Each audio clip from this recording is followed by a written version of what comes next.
They say you never hear yourself scream in space. I always thought that was a poetic way of saying death was quiet. But the day I fell from the sky, I learned something different. Sometimes silence can roar louder than any sound. My name is Aiden Cross, former captain of the Earth Alliance Orbital Forces. Once a hero, later labeled a traitor. When the Krail Dominion shattered the treaty and turned our peace station into cosmic debris, I became something else, the last living witness. I survived because I was outside the station, fixing a solar relay, a punishment detail for opposing the Alliance's blind faith in diplomacy. One instant, I was tethered to safety. The next, I was tumbling into the void. The tether burned away.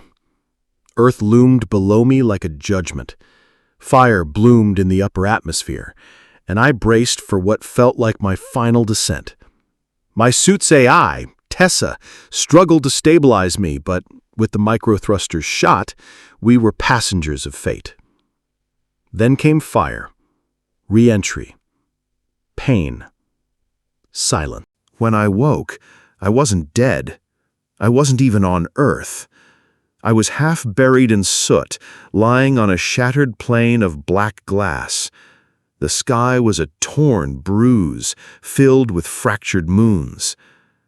I had crashed on Virith, a forgotten terraforming project, abandoned a century ago after it turned hostile.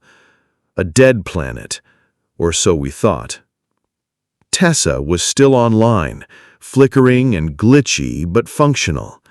Together, we scavenged through ghost cities, fighting for air, water, and warmth. We found broken tech, bones of outposts, and worse, signs that someone else had been here recently. Scavenger drones, too advanced to be ours, prowled the ruins. Then we found the beacon, a pulse buried deep beneath a crater. Human design, yes, but not public tech. Project Paradox. I remembered the whispers from Black Site meetings, a time manipulation weapon so dangerous even the war-hungry generals abandoned it. The Krail hadn't.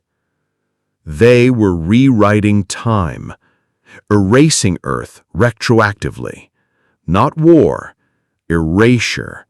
A final brutal cleansing of our species from the galactic record.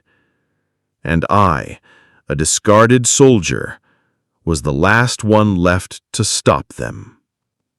I built my resistance from wreckage, rewired old satellites, rigged traps, forged weapons from scrap.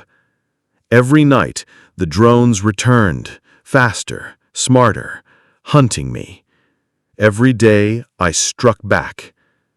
I wrote everything in a log for those who might come after, if there was anyone left. Tessa grew weaker with each power cycle, her voice fragmenting into broken syllables, but she stayed with me, loyal to the end. We rebuilt a signal tower aimed at deep space and launched a cry for help. No one answered. Then he arrived. A Krail warlord, a commander, unlike anything I'd seen, taller than a man, armor like moving ivory, eyes glowing with quantum fire. He spoke through vibrations in the air, but Tessa translated, "You are anomaly. Error. We correct." I didn't run. I detonated half the facility instead. But the weapon's core, the true threat, was still active. It had fused with Virith's unstable crust, feeding off its decaying energy. If they activated it, Earth wouldn't just be destroyed. We would be forgotten, past and future erased. The override required human biosignature. One person, one last walk into fire. I went in. The final chamber was a cathedral of light and noise, pulsing with warped time. I saw echoes of myself, as a boy, as a soldier, as a man falling from space.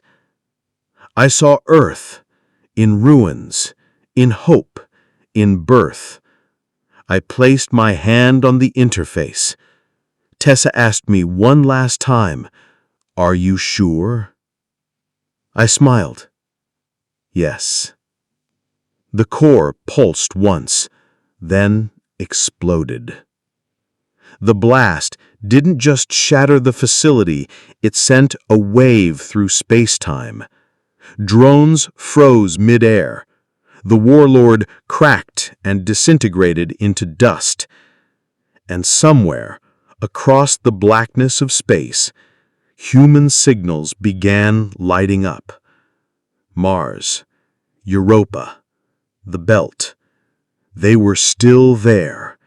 Survivors, silent, waiting. I lay at the heart of the crater, my body shattered, breath ragged. Tessa was gone. But above me, stars blinked, not in mourning, but in recognition. They found me 3 days later. A Martian scavenger pod picked up my signal, pulled me from the ashes, took the journal, the logs, my broken, burning body. I had fallen from the sky, fallen through time, through memory, through silence, and I had stopped oblivion. Not a hero, just human.